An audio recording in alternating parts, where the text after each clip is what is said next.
Je suis en compagnie de Bianca Bédard du Conseil régional de l'environnement en Abitibi-Témiscamingue. Bon matin, Bianca. Bon matin, Bruno. Chronique environnementale, toujours intéressant de faire le tour un peu de tout ce qui se passe et des démarches que vous êtes en train de faire présentement. Et là, aujourd'hui, on parle bon, je pense que je vais te laisser présenter le thème. Oui, c'est facile de s'enferger dans ce thème-là. Donc, la dernière chronique, je vous parlais de concertation sur les aires protégées, un mandat qui découlait du ministère de l'Environnement.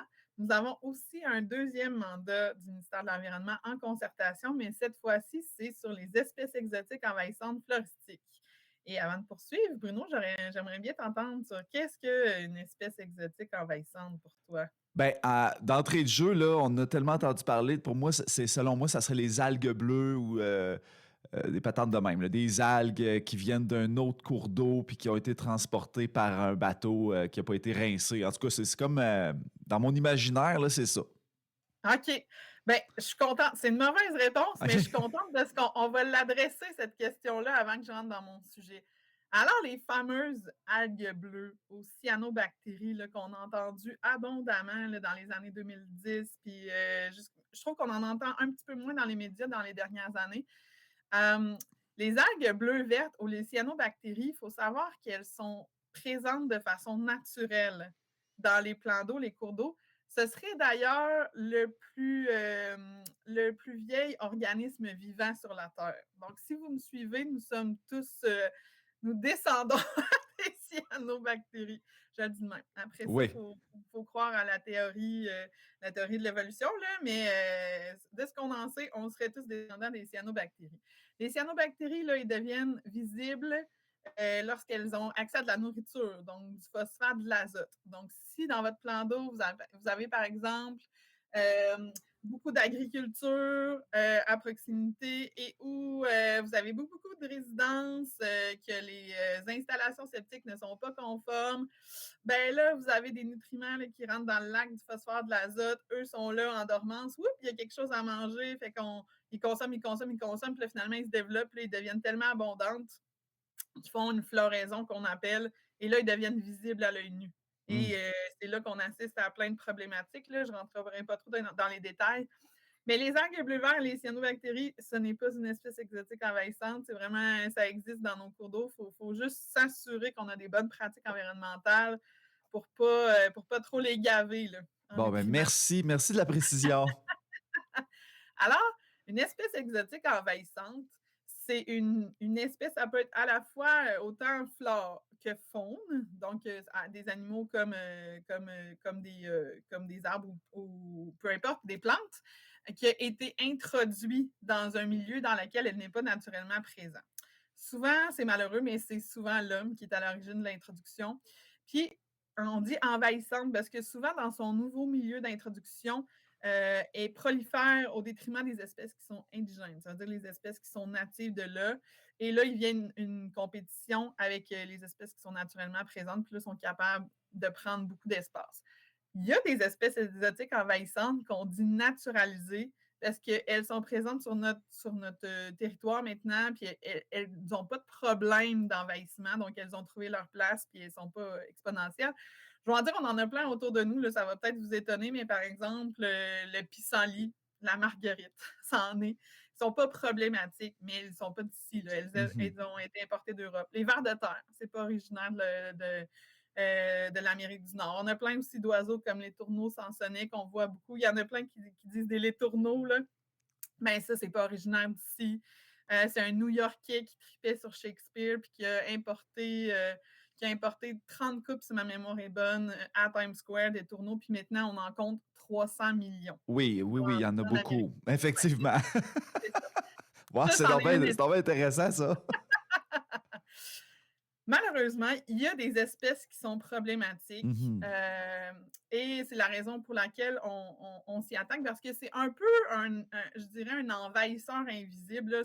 Souvent sont difficiles à percevoir, on ne comprend pas trop c'est quoi les risques qui sont liés à ça, puis il y a des introductions souvent qui ont eu lieu par l'horticulture parce que ce sont des espèces qui sont magnifiques. Qui prolifèrent bien.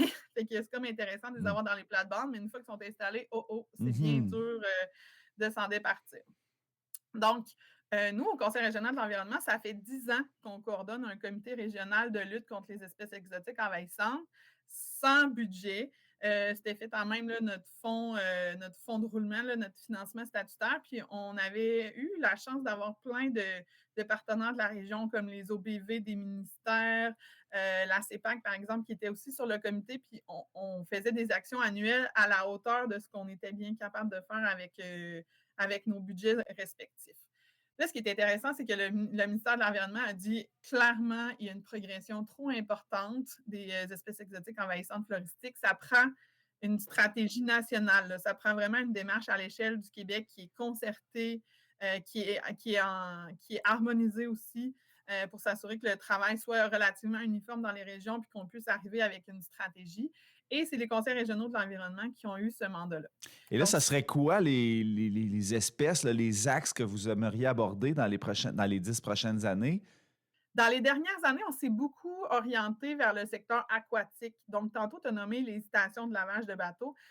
On a fait beaucoup d'actions justement dans ce sens-là parce qu'il y avait du financement qui était disponible. On Mhm. est au BNL, là, on fonctionne en fonction de ça. Donc, on avait installé beaucoup de stations de lavage justement en lien avec une espèce floristique qui est le Myriophile aipi, qu'on retrouve dans quelques plans d'eau en région, surtout dans le secteur de Rouyn-Noranda, et le cladocère épineux, qui est un petit crustacé. Donc là, on bascule dans le secteur phonique, mais un petit crustacé qu'on retrouve notamment dans le lac Témiscamingue. Mais là, on a d'autres espèces. Là. Par exemple, à chaque été, on entend parler de la berce du Caucase, qui est une espèce qu'on ne retrouve pas encore en région, mais qu'on pourrait très bien la retrouver. Puis ça pose un risque à la santé. Puis c'est pour ça qu'il faut s'y attaquer. C'est que si on est en contact avec la sève, ben, la sève, elle est photosensible. Donc, si on a de la sève, par exemple, sur la peau, ben, on peut développer là, des brûlures sévères si, par exemple, la sève sur la peau est en contact direct avec la lumière, par exemple, avec le soleil. Ben, là, les quelques heures qui suivent, il peut y avoir des brûlures au 2e, au 3e degré. Encore pire, si par exemple, par une malchance importante, qu'il y aurait de la sève dans l'œil, bien, il y a des cas de cécité là, qui ont été observés. Donc, c'est un risque de santé environnementale qui est très important. Puis, on a le panais sauvage aussi, qui est une petite fleur jaune qui a de l'air hyper inoffensive, mais qui comporte les mêmes risques. Hmm. Donc, dans les prochaines années, nous, ce qu'on va faire, c'est vraiment de développer une stratégie régionale qui est concertée, mais qui est aussi adaptée aux réalités de notre territoire, parce qu'il y a plein d'espèces qui sont dans le sud du Québec que nous, on n'a pas, qui sont peut-être jugées moins prioritaires dans le sud du Québec, mais que nous, on est beaucoup en prévention en région. Donc, c'est vraiment des actions de prévention, de détection précoce, mais aussi beaucoup d'éducation à faire parce que les gens, ils ne les connaissent pas, les espèces. Donc, faut les connaître, il faut savoir les reconnaître et quoi faire lorsqu'on les rencontre, comment les contrôler aussi, puis tenter de les éradiquer si c'est possible. Donc, vraiment, pour les prochaines années, on va travailler beaucoup, beaucoup là-dessus. Puis justement, les axes, ben, le long de nos axes routiers, nous en avons une espèce qui est assez problématique, qui est le roseau commun ou la phragmite. Tu sais, quand on va dans le sud du Québec, là, le long des autoroutes, là, je ne sais pas si vous voyez ce que je veux dire, il y a des grandes, grandes herbes là, qui sont hyper hautes avec une espèce de plumeau qu'on Mhm. voit vraiment le long des autoroutes. Ben, ça l'est, le roseau ou la phragmite. Dans le sud du Québec, la lutte est perdue. C'est terminé. Là. Eux, ils font pour rien. Ils font plus rien parce qu'ils sont complètement envahis. Mais en Abitibi-Témiscamingue, il y a quelques colonies qui sont encore relativement bien contrôlées par le ministère des Transports. Donc, on est encore là, en mode lutte. Puis on essaie vraiment de la freiner. Puis, ben, c'est important parce que cette espèce-là, souvent, elle prend la place des quenouilles. Les quenouilles sont une espèce filtrante. Donc, dans les fossés, c'est très intéressant. Et les quenouilles permettent la fraie dans des endroits, justement, par exemple, où il y a un peu d'eau puis qu'il y a des poissons. Tandis que la fraie des poissons est relativement impossible dans des endroits où on a du roseau commun. Puis, eux, ils ne font pas du tout de filtration. Donc, le long des secteurs routiers, ce n'est pas super intéressant.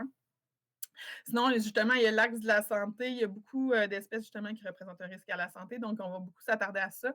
Puis l'axe horticulture aussi, il y a un nouveau règlement qui s'en vient, là, qui va interdire la vente d'espèces exotiques envahissantes dans les centres jardins ou quincailleries, là, tous les endroits qui vendent, dans le fond, des plans, mais on va aussi beaucoup s'attaquer à ça, là, tenter d'éradiquer toutes les plantes en tout cas, tenter de faire beaucoup de sensibilisation pour qu'il y ait idéalement une lutte ou une éradication des plantes floristiques qui se trouvent dans les plates-bandes en région qui devraient être. Vous en avez beaucoup sur votre planche à dessin, Bianca Bédard, j'ai l'impression.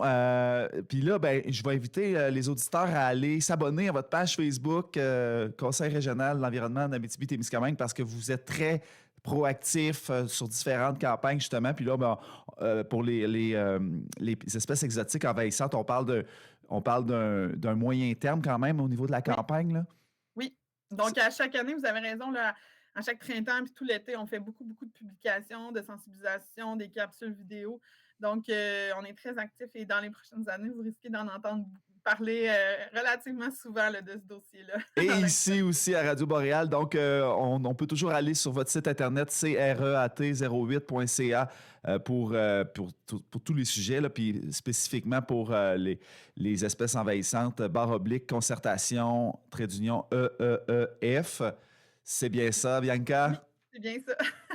Bon, hey, écoute, merci beaucoup du temps que tu as pris aujourd'hui, encore une fois, pour m'amener un peu plus loin dans ma connaissance sur l'environnement puis les démarches qu'on fait en Abitibi-Témiscamingue. Merci, Bianca. Merci, toujours un plaisir.